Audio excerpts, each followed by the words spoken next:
তো ভগবদ গীতার যে বিতরণ সেটা 500 বছর আগে শুরু হয়েছিল। তো 500 বছর আগে কারা এই বিতরণ করেছিলেন?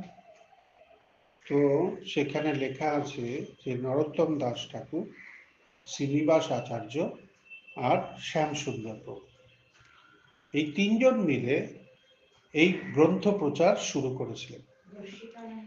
তো সেই সময় কি ছিল, সেই সময় না এখন যেমন প্রিন্ট করে বাইন্ডিং করে সমস্ত কিছু গীতা বিতরণের ব্যবস্থা করা হয়, আমরা যেরকম করে থাকি আর কি। তো সেই সময় সেই ব্যবস্থা ছিল না। সেই সময় হাতে লিখতে হতো, তালপাতার উপরে, তালপাতার শীট তৈরি করে হাতে লিখতে হতো কালি দিয়ে, এবং সেই কালি দিয়ে লিখে অনেক অনেক লিখে কপি বানিয়ে বানিয়ে, মানে ওটা তো আর কপি বানানোর কোনো রাস্তা ছিল না। একটা বইকেই হয়তো 30 বার লিখতে হতো, তাহলে 30টা গ্রন্থ হতো। এইভাবে তারা অনেক অনেক সময় তারা ব্যয় করে তারা এই গ্রন্থ তৈরি করেছে। আর তৈরি করে গরুর গাড়িতে করে সেই গ্রন্থকে নিয়ে তারা গ্রামের ভিতর দিয়ে ঘুরে ঘুরে সমস্ত গৃহস্থকে এই গ্রন্থ বিতরণ করতেন। তবে আমরা কি দেখতে পাই, এটা হচ্ছে আচার্য। আচার্য কেন? যিনি আচরণ করে আমাদের শিক্ষা দেন তাকে বলা হয় আচার্য। আচরণ করে তিনি আমাদের প্রচার করার শিক্ষা দেন। যেমন আমাদের গুরু মহারাজ, তিনি আচরণ করছেন, তিনি 4 নিয়ম পালন করছেন, আচরণ করে দেখাচ্ছেন যে আমি 4 নিয়ম পালন করছি। তো আমরা কি করছি? আমরা সেখান থেকে শিক্ষিত হচ্ছি। তিনি আচরণ করে দেখাচ্ছেন যে সব সময় কৃষ্ণ ভাবনায় থাকতে হবে। তো তিনি আমাদের কি করছেন?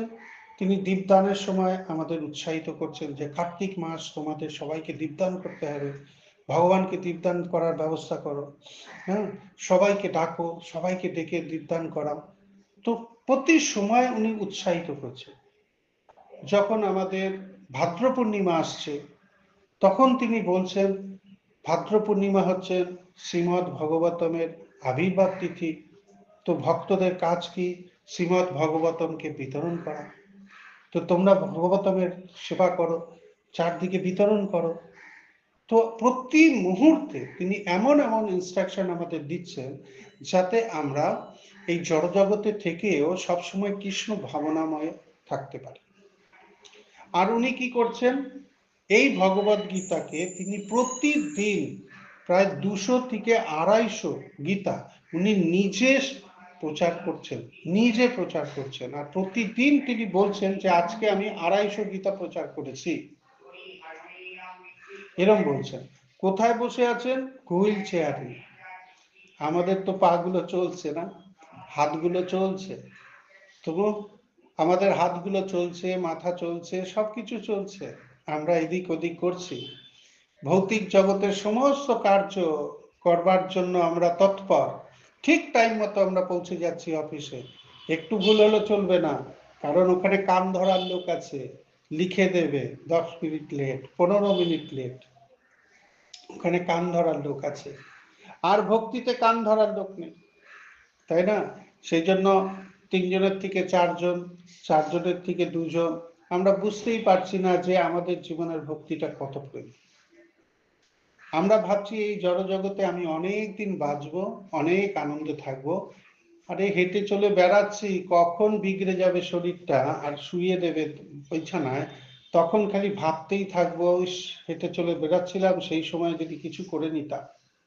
এখন তো মনে যা হচ্ছে তাতে মনে হচ্ছে তো এখন ডাক্তার আর হসপিটাল করতে করতেই আমার জীবনটা শেষ হয়ে যায়, আর মেডিসিন খেতে খেতে। আর মেডিসিন খাওয়া মানেই একটা মেডিসিনের সঙ্গে সাইড এফেক্ট করে আর একটা রোগের সৃষ্টি করে।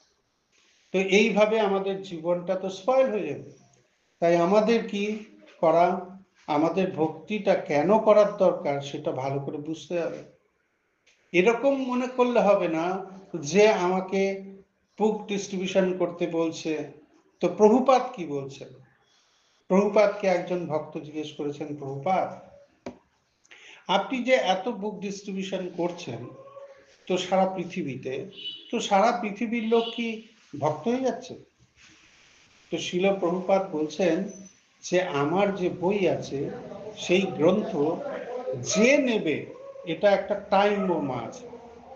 এটাকে বলা হয়েছে, শিল প্রভুপাদ বলছেন এই গ্রন্থ হচ্ছে আমার টাইম বোমা।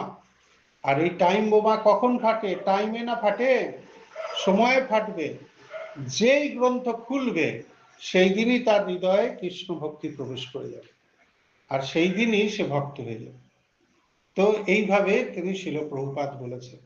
তো তার উদাহরণস্বরূপ আপনাদের একটা উদাহরণ দিচ্ছি। আফ্রিকাতে একজন ভদ্রলোক বিজনেসম্যান ছিলেন, খুব বড় বিজনেসম্যান, অনেক তার প্রতিপত্তি। এই বিজনেসম্যান যারা হয় তারা সাধারণত একটু চার নিয়ম পালন করেন না, অবৈধ সঙ্গ করেন, নেশাও করেন, জুয়া পাশা ইত্যাদি খেলেন। হ্যাঁ, তো এইভাবে তারা চার নিয়ম ভঙ্গ করেন। এ তো সবসময় আছে, না হলে পয়সা দিয়ে করবে কি? এই মানুষে, এই জগতের মানুষ বেশি অর্থ হয়ে গেলে বুঝতে পারে না এই অর্থ কিসে কাজে লাগবে, সেই জন্য তারা হাবি জাবি জায়গায় কাজে লাগিয়ে দেয়, নিজের জীবনটাকে নষ্ট করে হাবি জাবি জায়গায় লাগায়। আর তাতে তার থেকে পাপ সঞ্চয় হয়, সেই পাপ তারা ক্রয় করে, নিজের পয়সায় পাপ ক্রয় করে। কারণ তারা জানেই না অর্থের ব্যবহার কি করা উচিত, অর্থ কি করা উচিত, এটা জানে না, বুঝতে পারে না। সেই জন্য তারা দামি দামি গাড়ি কেনে, অনেক গাড়ি কেনে। একটা, আগে কি ঘোড়াশালায় ঘোড়া ভর্তি থাকতো, হাতিশালায় হাতি ভর্তি থাকতো রাজাদের।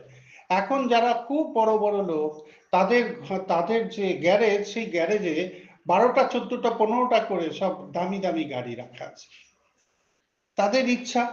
এবং সেই গাড়িগুলোর কালারগুলো আলাদা আলাদা, যেদিন যেই শাড়ি পরবে সেই কালারের গাড়িতেই চলবে, এরকম তাদের ইচ্ছা। তাহলে বুঝতে পারছেন ভৌতিক জগতে অর্থ যদি কারোর হয়ে যায়, সেই অর্থকে তারা কিভাবে অপচয় করে। এরকমই সেই ব্যক্তি ছিলেন, তারও 10টা 12টা গাড়ি ছিল, 8টা 10টা বাড়ি ছিল, অনেক প্রপার্টির মালিক, বিরাট বিরাট পয়সার মালিক। সে একদিন অসুস্থ হয়ে পড়লো, হসপিটালে পৌঁছলো। হসপিটালে নিয়ে গেছে, হসপিটালের ডাক্তার বলেছে লিভারের অবস্থা আপনার খুব খারাপ। এরম যদি লিভারের অবস্থা থাকে আর আপনি যদি যেটা করছেন এইভাবে চালিয়ে যেতে থাকেন, বেশি দিন আপনারা কোনো আয়ু নেই, আপনি আর বেশি দিন বাঁচবেন না। তখন সে ডাক্তারদের পরামর্শে সে বলেছে যে ঠিক আছে, আমি আস্তে আস্তে কন্ট্রোল করব নিজেকে। তো বেশ কিছুদিন হসপিটালে থাকার পরে তাকে বাড়িতে পাঠিয়ে দিয়েছে, মানে ছেড়ে দিয়েছে। সে বাড়িতে শুয়ে আছে, রাত্রিবেলা স্বপ্ন দেখছে তিনজন বিভৎস দেখতে ব্যক্তি তার বিছানার সামনে দাঁড়িয়ে আছে, আর তাকে ইশারা করছে তাকে নিয়ে যাওয়ার জন্য। আর সেই ব্যক্তিদের চোখগুলো লাল লাল, আর মাথার চুলগুলো সোজা সোজা, আর কানগুলো বিরাট লম্বা লম্বা, আর হাতে পায়ে হাতে গায়ের সে বিরাট বিরাট পশম, মানে লোমগুলো একদম পুরো হেই বড় বড়, আর বিকট দেখতে, আর গা দিয়ে ভীষণ দুর্গন্ধ বেরোচ্ছে, ভীষণ দুর্গন্ধ এরকম বেরোচ্ছে। ওনার স্বপ্নে ঘেমে গেছে, ঘেমে উঠে বসে পড়েছে বিছানার উপরে, উঠে বসে লাইট জ্বালিয়ে দিয়েছে, চারদিক বড় বড় করে দেখছে, চোখে মুখে জল দিয়েছে, মাথা হাত পায়ে জল দিয়েছে, আর ঘুমায়নি, চুপ করে বসে আছে সকাল কখন হবে। তো সকালের আশায় বসে আছে, সকাল যেই হয়েছে সঙ্গে সঙ্গে নিজের গাড়ি বের করেছে, নিজে ড্রাইভ করে 50 কিলোমিটার দূরে বন্ধু ওর বন্ধুর পার্টনার তার বাড়িতে চলে গেছে। তার বাড়িতে গিয়ে বলছে আমি আর ওই বাড়িতে থাকবো না, আমি বীভৎস স্বপ্ন দেখেছি, আমি তোর বাড়িতে থাকবো। তো বন্ধু বলে যে ঠিক আছে, কোনো সমস্যা নেই, তুমি থাকতে পারো। তো বন্ধুর বাড়িতে আছে, এরম করে সপ্তাহখানেক বন্ধুর বাড়িতে আছে। হঠাৎই হঠাৎই কি হয়েছে, ইসকন ভক্তরা আপনারা দেখেছেন, যখন আপনারা ইউটিউব দেখবেন, এসব দেখবেন, বিদেশে কি হয়, ইসকন ভক্তরা বুক ডিস্ট্রিবিউশনের সাথে সাথে নগর সংকীর্তন বার, কীর্তন করতে করতে চলে, আর সবাই কীর্তন শোনে, আর সবাইকে বুক ডিস্ট্রিবিউশন করে। এটা হচ্ছে বিদেশের নিয়ম। তো বিদেশে এরকম কীর্তন করতে করতে আফ্রিকায় এরকম কীর্তনগুলো রাজপথ দিয়ে যাচ্ছে। তো যাচ্ছে, তো ওই বন্ধুর বাড়িটার সামনে দিয়েই যাচ্ছে কীর্তন করতে। তো বন্ধুটা বাইরে এসে হাতে তালি দিয়ে এরকম করে ওটা শুনছে। তো ও দেখছে, এই কি দেখছিস? বলছে এই হরে কৃষ্ণ বালারা যাচ্ছে, ওই কীর্তন করছে, বুক ডিস্ট্রিবিউশন করছে। তো ও কি করেছে, চল নিচে গিয়ে দেখি। নিচে গিয়ে এসছে, আর যেই নিচে এসছে ভক্তরা কি করেছে, হাতে বই দিয়ে দিয়েছে। তো হাতে বই দিয়ে দিয়েছে, সেখানে লেখা আছে, বইটার নাম হচ্ছে সেকেন্ড চান্স। বইটার নাম সেকেন্ড চান্স। তো সেকেন্ড চান্স বইটা নিয়েছে, নিয়ে ওই যে ব্যক্তি গেছিল বন্ধুর বাড়িতে, সে না খুলে খুলে দেখতে দেখতে পিছন পেজে চলে এসছে। এরকম উল্টাতে উল্টাতে পিছন পেজে চলে এসে দেখছে যে ওই তিনজনের ছবি, ওই তিনজনের ছবি, যেই তিনজন, আরে কার খুলে গেছে, হ্যাঁ ঠিক আছে, এইবার ঠিক আছে। তো এবার কি হলো, সেই তিনজনের ছবি দেখছে, যে একজনকে টেনে তুলে নিয়ে যাচ্ছে ওই তিনজন। ওটা দেখে ও একদম চিৎকার করে উঠেছে, বলছে এই তো সেই তিন লোক, এই তো তিনজন, সেই আমার স্বপ্নে ছিল, আমি আমি অসহ্য হয়ে গেছিলাম, এই তিনজন লোক এসছে আমাকে ধরতে, এই তিনজনের ছবি আপনারা পেলেন কি করে, কে এই তিনজন? তখন ভক্তরা বলছেন এই তিনজন হচ্ছে অসুরের দূত, এগুলো হচ্ছে যমদূত, এটা হচ্ছে যমদূত, যমরাজ পাঠিয়েছে। তো বলছে আমার কাছে এসে গেছিল, বলছে ভুলবশত হয়তো টাইম হয়নি, তো আপনার কাছে চলে গেছে। অনেক সময় ভুলভাল মেসেজ আসে না, পুলিশের বাড়ি তার বাড়ি ঢুকে যায় অনেক সময়, কিন্তু গিয়ে দেখে না না এই বাড়ি না, পিছনের তিনটে বাড়ি পড়ে, তো তখন তারা ভয় পেয়ে যায়। তো ওই রকমই ভুল মেসেজ চলে গেছিল, হয়তো ভুল ঠিকানা কেউ দিয়ে দিয়েছিল, ভুল ঠিকানার মধ্যে আপনার ঘরে ঢুকে গেছিল, তো আপনাকে তো নেয়নি। বলে না, তারা চলে গেছে, বলে ওরা বুঝে গেছে যে আপনি সেই লোক না, তো চলে গেছে। তো কিন্তু এসে গেছিল যখন, বাড়ি তো চিনে রেখেছে, আর আপনাকেও চিনে রেখেছে, টাইম হলে কিন্তু ওই আসে। তো তখন বলছে আমার তাহলে উপায়, বলছে এই বইটা আপনি, গ্রন্থটাকে অধ্যয়ন করুন। সেই গ্রন্থে কিসের কিসের লেখা ছিল, সেকেন্ড চান্স। সেকেন্ড চান্স মানে অজামিলের কাহিনী লেখা ছিল। ওই ছবিতে লেখা দেখানো হয়েছিল যে অজামিলকে টেনে নিয়ে যাচ্ছে, দেখবেন আপনারা ভগবতম খুললে অজামিল কাহিনীতে দেখতে পাবেন যে তাকে টেনে নিয়ে যাওয়ার একটা প্রবণতা হচ্ছে। তো ওই ছবিটা দেখেও ভয় পেয়ে গেছে। তখন ওই সেকেন্ড চান্স বইটাও পড়ে নিয়েছে, অজামিলের কাহিনী পড়ে নিয়েছে। পড়ে নেওয়ার পরে ও মন্দিরে চলে গেছে। মন্দিরে চলে গিয়ে প্রেসিডেন্টের সঙ্গে দেখা করেছে। দেখা করে বলেছে যে আমার সমস্ত সম্পত্তি, আমার যত স্থাবর অস্থাবর যা সম্পত্তি, আমি সব ইসকনকে লিখে দিলাম।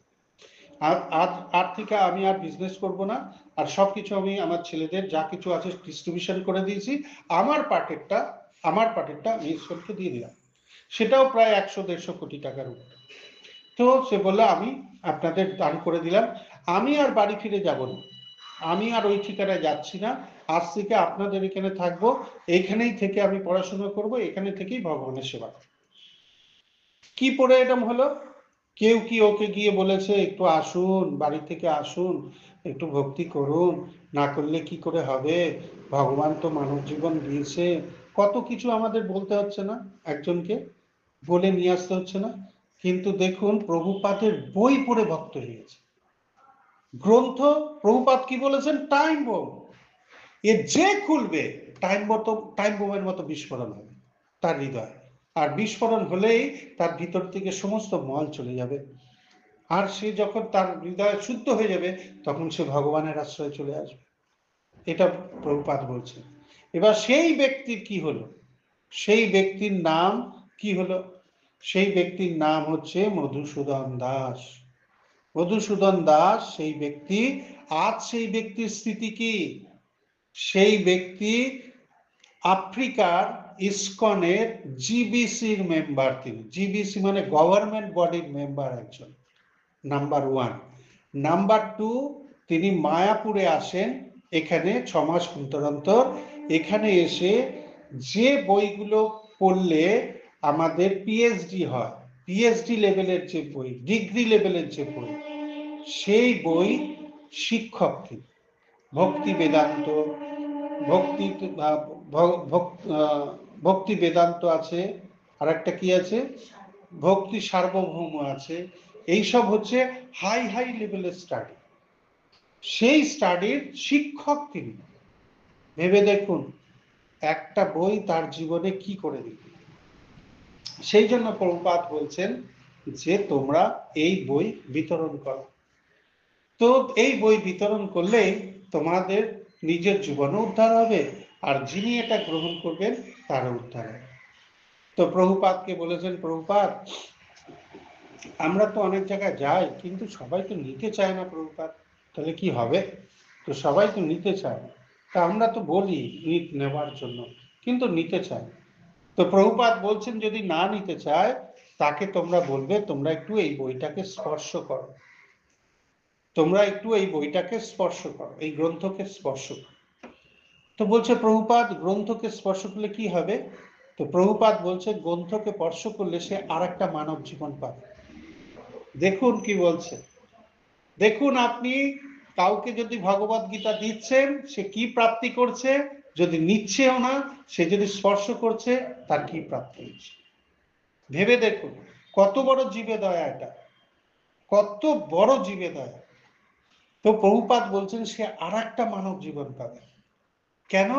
সে ভগবানকে স্পর্শ করেছে। কি করে? ভগবত ভগবত গীতার মুখ নিঃসৃত জ্ঞান, তাই ভগবান গ্রন্থ রূপে কলিযুগে আবির্ভূত হয়েছে। তাই স্বয়ং ভগবান ওটা, ভগবত গীতার স্বয়ং ভগবান দাঁড়িয়েছে ভগবত গীতার মাধ্যমে, তাই না? এটার কথা উনি বলছেন। আর দেখুন কিভাবে প্রভুপাদ বলছেন, প্রভুপাদ বলছেন ধরো তুমি কোনো জায়গায় ট্রাভেলিং করছো, তুমি কোথাও বেড়াতে গেছো বা কোথাও তোমার কাজে গেছো, তুমি ভগবানের প্রসাদ ছাড়া কিছু গ্রহণ করো না, তোমার এরকম একটা অবস্থা, কিন্তু তুমি কোথাও আটকে গেছো, তোমার খিদে পেয়ে গেছে, তুমি কি করবে? তুমি কিছু ফল ফুল নিতে পারো, যেগুলো যেগুলো বলা আছে তুমি সেগুলো নিতে পারো। নিয়ে কি করবে? তুমি যদি ভোগ লাগাতে চাও, তুমি ওই গ্রন্থের সামনে, তোমার কাছে যদি একটা গ্রন্থ থাকে, ওই গ্রন্থের সামনে তুমি ভোগ লাগিয়ে দিতে পারো। আর ওই গ্রন্থের সামনে ভোগ লাগালে ভগবান স্বয়ং ওটা গ্রহণ করে নেবে, আর ওটা প্রসাদ হয়ে যাবে। দেখুন একটা গ্রন্থের কি শক্তি। তো এই শক্তি যদি আমরা অপব্যবহার করি, তাহলে তো বড় ভুল হয়ে যাবে না মানব জীবনে, মানব জীবনের বড় ভুল হয়ে যাবে। কিন্তু এইবার প্রশ্ন হচ্ছে, এ তো যা যে নিল সে ভক্ত হলো, যে ছুলো তার আর একটা মানব জীবন হলো। তাহলে আমি যে 4 জায়গায় প্রচার করে বেড়াচ্ছি প্রভুপাদ, তাহলে আমার জন্য ভগবান কিছু তো ব্যবস্থা করেছে, তো সেটা যদি একটু বলতেন। তো প্রভুপাদ বলছেন মৃত্যুর পরে ভগবান তোমার হাতটা ধরে ভগবত ধামে নিয়ে যাবে। এটা হচ্ছে প্রচারকের জন্য। ভেবে দেখুন, তো এই বুদ্ধিমান লোক এই কার্য করবে কি করবে না? নাকি সে দেখবে আমার কত পয়সা চলে গেল, হায় হায় হায় হায় আমার পয়সা চলে গেল, সব ছেড়ে চলে যেতে হবে, এক চুল তুমি নিতে পারবে না, সব ছেড়ে বুক পিটিয়ে লাভ নেই, হায় হায় হায় হায় করে লাভ নেই, এমনি চলে যাবে তোমার থেকে। তুমি যদি না দেবে ও পুলিশ নেবে, তুমি যদি না দেবে উকিল নেবে, তুমি যদি না দেবে ডাক্তার নেবে, কিন্তু নেবে পাক্কা তোমার থেকে সম্পূর্ণ টাকা, তুমি ধরে রাখতে পারবে না বাবা। তার থেকে ভগবানের সেবায় তুমি নিযুক্ত হয়ে যাও, তোমার ছাপ্পর ভরে তোমার কাছে আরো আসবে। তো আমাদের বুঝতে হবে কোন কাজ করলে আমরা আরো সমৃদ্ধশালী হব, আমরা বুঝতে হবে। কেন? ভগবানের যদি সেবা করব, নারায়ণের যদি সেবা করব, মা লক্ষ্মী দেবী হাত তুলে আছে, মা লক্ষ্মী দেবী দিতে থাকবে, তবে না সেবা করবে। কি করে সেবা করবে? এ তো সবই তো লক্ষ্মী দেবীর প্রপার্টি। তো যদি আমার কাছে আসবে তবেই না আমি সেবা করতে পারবো। তাই যেটা আমি পেয়েছি সেটা তো মা লক্ষ্মীর ধনই পেয়েছি। তো সবই পেটের মধ্যে ঢুকিয়ে নেবো আর জামা কাপড় পরে নেবো আর ঘর বাড়ি বানিয়ে দেবো, তাই তো বড় অন্যায়। তো মা লক্ষ্মী দেবী বলবে যে ও ইউজ জানে না, তাহলে একে আর দিচ্ছি না। তো মা লক্ষ্মী দেবী আসবেন সেটা কখন? যখন আমরা তাকে নারায়ণের সেবায় নিযুক্ত করব, তখন। তাই আমাদের এটা দেখলে হবে না যে আমি এত গ্রন্থ নিয়েছি, আমি গ্রন্থ নিয়েছি, আমার এত বাইরে অনেক ডিউ আছে, আমি তুলতে পারিনি। তো এটা কোনো কথা না, কত কিছু ছেড়ে চলে যেতে হবে সেটা ভেবে দেখুন। আপনি খালি তাদের দিয়েছেন তারা তো ভক্ত হয়ে যাবে, এটা ভাবুন। তারা তো ভক্ত হয়ে যাবে, তারা স্পর্শ করছে কি তাকে, তাদের তো মানব জীবন হবে আর একটা। এটা ভেবে দেখুন। আপনি কি দিলেন তাকে, এটা ভেবে দেখুন। আর মৃত্যুর পর ভগবান হাতটা ধরে নিয়ে যাবে গোলকে, সেটা ভেবে দেখুন। পয়সা কি দেখছেন? পয়সা তো সবার কাছে আছে। একটা বেশ্যাও তো পয়সা কামাচ্ছে, সেও তো পয়সা কামাচ্ছে। তো পয়সার কি দাম আছে, কি মূল্য আছে আমাদের জীবনে, যদি আমরা তাকে ভগবানের সেবায় না নিযুক্ত করতে পারলাম? ওই রকম গাড়ি বাড়ি ঠাট বাট দেখি হবেটা কি? কি হবে যদি নরকেই চলে যেতে হলো? দেখুন কত বড় ওই ব্যক্তি, সে একটা ছবি দেখেছে মাত্র, একটা ট্রেলার তার চোখের সামনে এসেছে, তাকে নিয়েও যায়নি, সে খালি ছবিটা দেখেছে, দেখেই তার উৎকণ্ঠা এসে গেছে। আর সঙ্গে সঙ্গে সে বই পড়ে নিয়েছে, বই পড়ে সে এমন ভক্ত হয়ে গেল, সে আজকে কত উঁচু লেভেলে চলে গেল ভক্তি করে। তাহলে দেখুন ভগবানের ইচ্ছাটা কি। তাই আমরা খুব সাধারণ মানুষ থাকতে পারি, কিন্তু ভগবান সাধারণ ব্যক্তিকে অসাধারণ করে তুলতে পারে, অসাধারণ করে তুলতে পারে। এটা ভগবানের ক্যালি, এটা ক্যাপাসিটি ভগবানের। ভগবানের আশীর্বাদে অসাধারণ হয়ে যেতে পারে কোনো ব্যক্তি। তাই আমাদের কি করা উচিত? ভগবত ধামে যদি ফিরে যেতে চাই আর জন্ম মৃত্যু যদি রোধ করতে চাই, তো ভগবানের সেবায় গ্রন্থ প্রচার ভীষণ জরুরি। নভেম্বর ডিসেম্বর মাস গ্রন্থ। প্রভুপাদ বলছেন কে নেবে কি নেবে না সেই নিয়ে তুমি কেন চিন্তা করছো? কে নেবে কি নেবে না তা নিয়ে তোমার কোনো চিন্তা নেই। তুমি যাও বাড়ি বাড়ি, তুমি যাও বাড়ি বাড়ি, সৈনিকের মতো সেবা করো। বাড়ি বাড়ি তুমি যাও, সেখানে গিয়ে তুমি তাদের বলো, আর তারা যদি নিতে চায় সেটা ভগবানের ইচ্ছাতেই নেবে, আর প্রভুপাদের শক্তিতেই নেবে, তোমার শক্তিতে নেবে না, তোমার কথা বলার শক্তিতে নেবে না। প্রভুপাদ আর ভগবান যদি হৃদয় থেকে তাকে জাগৃত করে এই বইটা নেওয়ার জন্য, তো তোমায় তো ডেকে নেবে, তোমার বাড়িতে এসে নেবে, তোমার বাড়িতে এসে নেবে, তোমাকে ডেকে নেবে।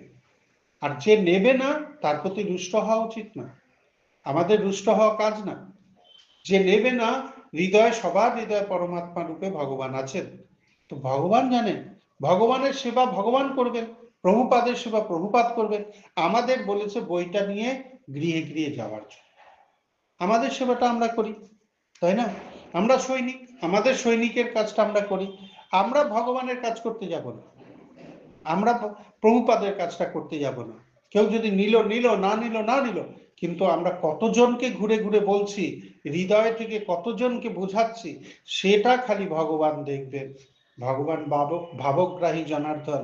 56 ভোগ দেখেন না, ভগবান দেখেন যে হৃদয় থেকে আলু সিদ্ধ ভাতও কত সুন্দর করে আমায় দিচ্ছে, কত সুন্দর আপ্যায়ন করে বলছে, প্রভু কৃপা করে বসো, এখানে বসো, প্রভু এই যে জল, এই যে সব ভোগ, তুমি কৃপা করে গ্রহণ করো। কত আপ্যায়ন করে আমাকে আলু সিদ্ধ ভাতটাও দিচ্ছে, সেটা ভগবান দেখেন। তিনি হচ্ছেন ভাবগ্রাহী জনার্দন। 56 ভোগের দিকে তাকান না তিনি। ভক্ত 56 কেন, 156 দিতে পারে, কিন্তু সেখানে যদি ভাব না থাকে, যেমন দুর্যোধনের, দুর্যোধন 1000 কত পদ বানিয়েছিল, আর কৃষ্ণকে বলেছে, কৃষ্ণ আসো দেখো তোমার জন্য কত পদ বানিয়েছি, আর কত কিছু খাওয়ার বানিয়েছি, আসো বসো খাও। এরম ভাবে কৃষ্ণকে বলছে, মনে হচ্ছে কৃষ্ণ কতদিন খায়নি, ভুকা, কোনো গ্রাম থেকে এসছে, আর খাওয়া জোটেনি, 4 দিন করে ঘুরে বেড়াচ্ছে। অনন্ত কোটি ব্রহ্মাণ্ডের মালিক, অনন্ত কোটি ব্রহ্মাণ্ডের মালিক শ্রীমতী রাধারানী 56 ভোগ প্রতিদিন ওনাকে পাওয়ান, আর আজও পর্যন্ত বলছে তার রিপিট হয়নি, একটা রিপিট হয়নি। আমাদের তো রাইস রোজ হয়, ডাল রোজ হয়, সবজি রোজ, এখন পালং শাক হতেছে, রোজই পালং শাকের চচ্চড়ি, তো এরকম চলছে। তাহলে কি হচ্ছে, আমাদের রোজ রোজ পথ চেঞ্জ করতে পারছি না, কিন্তু রাধারানী আজও পর্যন্ত 56 ভোগ প্রতিদিন রান্না করে, একটাও রিপিট হয়নি। ভেবে দেখুন উনি কত রেসিপি জানেন। তো ভগবান সেখানে খাবে নাই, এ এনেছে বলছে 1056 ভোগ করেছি, আসো কৃষ্ণ খাও, দেখো তোমার জন্য বানিয়েছি, এরকম ভাবে আপ্যায়ন করছে। তো এরকম ভাবে আপ্যায়ন করছে, ভগবান কি করলেন, ভগবান ওরখান থেকে বেরিয়ে চলে গেলেন। আর কোথায় চলে গেলেন? বিদুরের ঘরে। বিদুরের ঘরে বিদুর রানী ছিলেন, বিদুর বাইরে ছিলেন। বিদুর রানী কৃষ্ণকে দেখে মোহিত হয়ে গেলেন, আর কৃষ্ণকে মোহিত হয়ে দেখে বিদুরানী ভাবছে আমি কি করব, কোথায় বসাবো, কি করব, আমার তো ঘরটা ফুটো ফাটা, আমার ঘরে কোনো ফার্নিচার নেই, ভালো কিছু নেই, আমি তো শূদ্র ঘরে, আমি কি করে ওনাকে আপ্যায়ন করব। ভাবতে ভাবতে উনি ব্যাকুল হয়ে গেছেন। আর কৃষ্ণকে দেখতে দেখতে চোখ দিয়ে অশ্রু জল পড়ছে। আর কৃষ্ণকে বলেছে বসতে, কৃষ্ণ একটা ভাঙা তুলে বসে পড়েছেন, ওখানে বসে পড়েছেন। আর কি দেবো কি দেবো কি দেবো, তো একটু কলা ছিল, কয়েকটা কলা ছিল। তো বিদুরানী কি করছে, কলাটাকে ফেলে দিচ্ছে আর চোকলা দিয়ে দিচ্ছে হাতে। বিদুরানী বুঝতেই পারছেন না কলা দেওয়ার কথা, চোকলা দিচ্ছে, বুঝতেই পারছে না, চোকলা দিয়ে দিচ্ছে। আর কৃষ্ণ দেখুন কিরকম, চোকলা চাবিয়ে যাচ্ছে। হঠাৎ এরকম যখন হয়েছে, হঠাৎ বিদুর প্রবেশ করে গেছে, আর গিয়ে দেখছে নিচে 4টে কলা পড়ে গেছে, একটাও চোকলা নেই। আর কৃষ্ণ চোকলা চিবাচ্ছে আর বলছে, আরে কি করছো, ভগবান স্বয়ং কৃষ্ণ তোমার ঘরে, তুমি খোলার চোকলা দিচ্ছ। পরিস্থিতি পুরো চেঞ্জ হয়ে গেছে, এগুলো কেঁপে উঠেছে, একদম ভাবে বিভোল হয়েছিল না কৃষ্ণকে দেখে। তো কৃষ্ণ ওই ভাব দেখে, ভাবগ্রাহী জনার্দন, ভাব দেখে চোখলাই খেয়ে যাচ্ছে। ভাবুন কত বড় ভগবান, আর কিরম দয়ালু ভগবান। তো এই ভগবানের সেবা না করে যদি এই পৃথিবী ছাড়তে হয়, কত দুঃখের জীবন হবে। ভেবে দেখুন এত বড় ভগবান দয়ালু। আর এই ভগবানের মুখ নিঃসৃত বাণী যদি আমরা প্রচার না করি, আরো মানব জীবনকে না জানাই, তাহলে কত বড় অন্যায় করে আমরা চলে যাচ্ছি, সেটাও ভেবে দেখুন, তাই না? তাই আমাদের কি করতে হবে, প্রচার কার্য আমাদের চালিয়ে যেতে হবে। কে কি বললো তাতে কিছু আসে যায় না। কে কি, এই জগতের মানুষ অনেক কিছু বলতে থাকবে, কিন্তু আপনি আপনার সেবা করতে থাকুন। যখন হাত বাড়িয়ে ভগবান কৃষ্ণ এসে যাবে, তখন আপনাকে নিয়ে যাবে, তখন সেই যে আনন্দ, সেই যে কৃষ্ণের দর্শন আপনাকে দেবে ভগবান, কেন? আপনার সেবার জন্য। কত ব্যক্তি কত কিছু আপনাকে বলে গেছে, কিন্তু আপনি আপনার সেবাটা আপনি করে যাচ্ছেন। তো এটাই হচ্ছে সদ্গুরুর সঙ্গে থাকলে এই সুযোগটা আমাদের আসবে। নাহলে সদ্গুরু প্রাপ্ত হওয়া ভীষণ জরুরি আমাদের কাছে। সদ্গুরুই হচ্ছেন আমাদের ভগবত ধামে ফিরিয়ে নিয়ে যেতে পারেন। তাই আমাদের সবসময় মনে রাখতে হবে যে সদ্গুরুর যে ইনস্ট্রাকশন, সেই ইনস্ট্রাকশন যদি আমরা পালন করি, তবে কৃষ্ণ খুশি হবে। তো সদ্গুরুর ইনস্ট্রাকশন কি? নভেম্বর ডিসেম্বর মাস ভগবত গীতা প্রচার। তো অলরেডি আমরা আমাদের এখানে ভগবত গীতা প্রচার করে ফেলেছি। 1000 গীতা এই কদিনের মধ্যেই আমাদের কাছ থেকে চলে গেছে। ভেবে দেখুন, আমরা 2000 গীতা নিয়ে এসেছিলাম, 1000 গীতা অলরেডি ডিস্ট্রিবিউটেড, অলরেডি চলে গেছে। ভক্তরা পুরো প্রতিদিন সবাই মিলে ঘরে ঘরে ঘরে ঘরে বেরিয়ে যাচ্ছে, সমস্ত দিন বিকালে, রাস্তায়, ট্রামে, বাসে, shopping mall, railway station, bus stand, কোথাও বাকি নেই, সব জায়গায়। কেন? তারা জানে অন্তিমে তারা ভগবানের দর্শন পাবে। ভগবান বলেছেন, আমি সবাইকে দর্শন দেব, কারণ আমি বীজপ্রত পিতা, আমি সবার পিতা, তাই মৃত্যুর সময় আমি সবাইকে দর্শন দেব। ভগবান বলেছেন, যে আমার ভক্ত সে আমার শ্যাম সুন্দর রূপে আমার দর্শন পাবে, আর যে আমায় ভক্তি করেনি সে যম রূপে দর্শন পাবে। তাহলে বুদ্ধিমান মানুষের কর্তব্য হচ্ছে কোনটা করা উচিত আমার।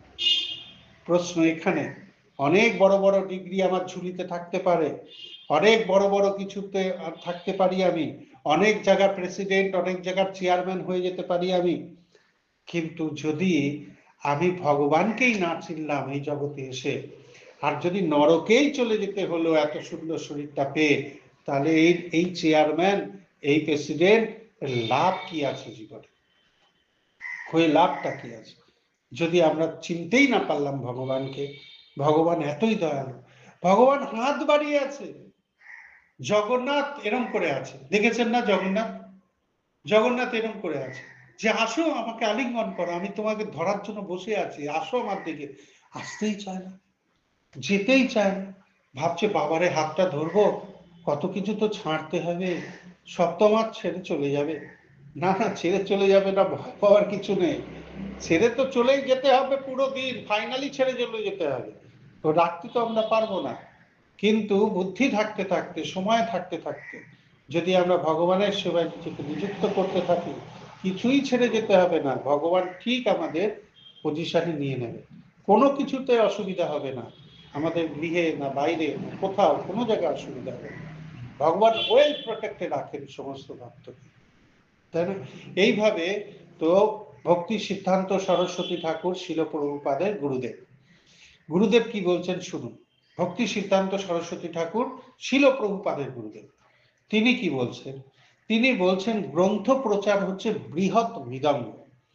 বৃহৎ মৃদঙ্গ মানে কি? মৃদঙ্গ আপনারা জানেন না, কীর্তনে বাজে মৃদঙ্গ, তো ওটাকে বলে মৃদঙ্গ, কেউ খোল বলে, তো কেউ মৃদঙ্গ বলে। তো মৃদঙ্গ বৃহৎ মৃদঙ্গ, মৃদঙ্গের আওয়াজ কতটুক? যদি মন্দিরের বাজাবেন, মন্দিরের ভিতরে একটু আওয়াজ হবে, আর বাইরের দরজার বাইরে হয়তো একটু আশপাশ দিয়ে আওয়াজ হবে, এই পর্যন্ত, এইটুকুই মৃদঙ্গের আওয়াজ। কিন্তু উনি বলছেন বৃহৎ মৃদঙ্গ, মানে এত বড় মৃদঙ্গ সারা পৃথিবীতে আওয়াজ পাওয়া যাবে। সেটা কি? সেটা হচ্ছে গ্রন্থ প্রচার। গ্রন্থ প্রচারকে বৃহৎ মৃদঙ্গের সঙ্গে তুলনা করা হয়েছে, যে এই মৃদঙ্গের ধ্বনি সবার কানে কানে গুজরাতে থাকবে, মৃদঙ্গের ধ্বনি। তো সেই জন্য একে বৃহৎ মৃদঙ্গ বলা হয়েছে। ভক্তি সিদ্ধান্ত সরস্বতী ঠাকুর যখন এই গীত প্রচার হতো, ওনার যদি কোনো শিষ্য এসে ওনাকে বলতেন, মহারাজ, গুরু মহারাজ, আজকে আমি 2টো ভগবত গীতা প্রচার করেছি, আর মহারাজের কি আনন্দ, এত আনন্দ, মহারাজ সঙ্গে সঙ্গে ওকে আলিঙ্গন করতো, আলিঙ্গন করে পাশে বসিয়ে পিঠে পিঠে হাত বুলাতো, মাথায় হাত বুলাতো, বলছে আজকে আমার শিষ্য 2টো ভগবত গীতা করে এসছে, কত আনন্দ মহারাজ। তা দেখুন কিভাবে আমাদের সদ্গুরুরা আমাদের উৎসাহিত করছেন কৃষ্ণ ভাবানামৃত হওয়ার জন্য। তাই কেন গ্রন্থ প্রচার করব সেটা আমাদের জানা উচিত, কারণ এটা হচ্ছে বদ্ধ জীবন, আর বদ্ধ জীবন মানেই হচ্ছে জেলখানা। জেলখানার মধ্যে অনেক যেমন সুবিধা থাকে, এখন আগে তো জেলখানায় মানুষ গেলে খুব দুঃখ পেত, কিন্তু এখন জেলখানা অনেক আরাম হয়ে গেছে, জানেন? জেলখানা এখন অনেক আরাম হয়ে গেছে, এত এনজিও সংস্থা এসে গেছে, তারা জেলখানায় কি হচ্ছে, কয়েদিদের কম্বল দিচ্ছে, বসার জায়গা দিচ্ছে, খাবার দাবার ভালো করে দিয়েছে, সমস্ত কিছু ভালো করে দিয়েছে, জেলখানার মতো নেই, আরামদায়ক হয়ে গেছে, বুঝতে পারছেন?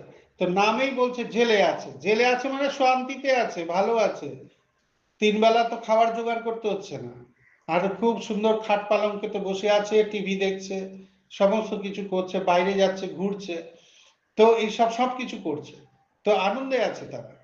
তো এইভাবে জেলখানায় তারা আছে, তো জেলখানায় আমরাও আছি, এটাকেও বলে বৃহৎ জেল।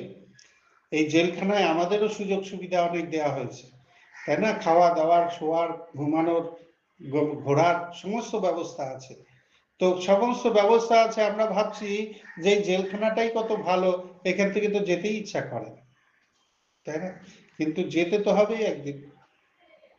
তো জেলখানা তো কত ভালো, তো কেউ যদি মনে করছে এই জায়গাটাই খুব ভালো, এই সুন্দর পৃথিবী ছেড়ে যেতে নাহি চায় মন, তো এই সুন্দর পৃথিবী ছেড়ে যদি যেতে না চায় মন, তাহলে এই সুন্দর পৃথিবীতে বারবার তোমার জন্ম মৃত্যু হবে, কখনো তুমি পোকা, কখনো তুমি গাছ, কখনো তুমি পাখি, কখনো তুমি টিকটিকি, কখনো তুমি বেজি, কখনো তুমি সাপ, কখনো তুমি হিংস্র জন্তু, কখনো তুমি জলের মাছ, এইভাবেই তোমার লাইফ চলবে, বারবার জন্ম মৃত্যু হবে। তুমি কি ভাবছো বারবার তোমার মনুষ্য জীবন হবে আর তুমি মজা মারবে? তুমি মজা মারতে পারবে না, কারণ মজা দেবে না, হ্যাঁ, মজা নেই এই সংসারে। তাই প্রতি 7 সেকেন্ডে, আপনারা জেনে রাখুন, এটা আপনাদের জানা উচিত, প্রতি 7 সেকেন্ডে ভগবত গীতা প্রচার হচ্ছে সারা পৃথিবীতে। প্রতি 7 সেকেন্ডে একটা করে ভগবত গীতা প্রচার হয়ে যাচ্ছে। দেখুন শিল প্রভুপাদ কি করে গেছে সারা পৃথিবীতে, কত ভক্ত প্রচার করছে প্রতি 7 সেকেন্ডে, তাই না? যেমন আমাদের যে মঙ্গল আরতি হয় না, মন্দিরে মঙ্গল আরতি হয়, তো সেই আরতি সারা পৃথিবীতে প্রতি সময় হতে থাকছে, এইভাবে আমাদের পূজা পাঠ। তো এইভাবে যদি আমরা গুরুত্ব প্রচার করব, ভগবানের সেবা করব, তো আমরাও ভগবানের যে পাদপদ্মে আশ্রিত হয়ে ভগবানের সেবায় নিযুক্ত হয়ে ভগবত ধাম ফিরে যেতে পারব। তাই সবাইকে অনুরোধ, আপনারা ভালো করে এই দিব্য গ্রন্থকে প্রচার করুন, ভক্তি করুন। আর হরে কৃষ্ণ।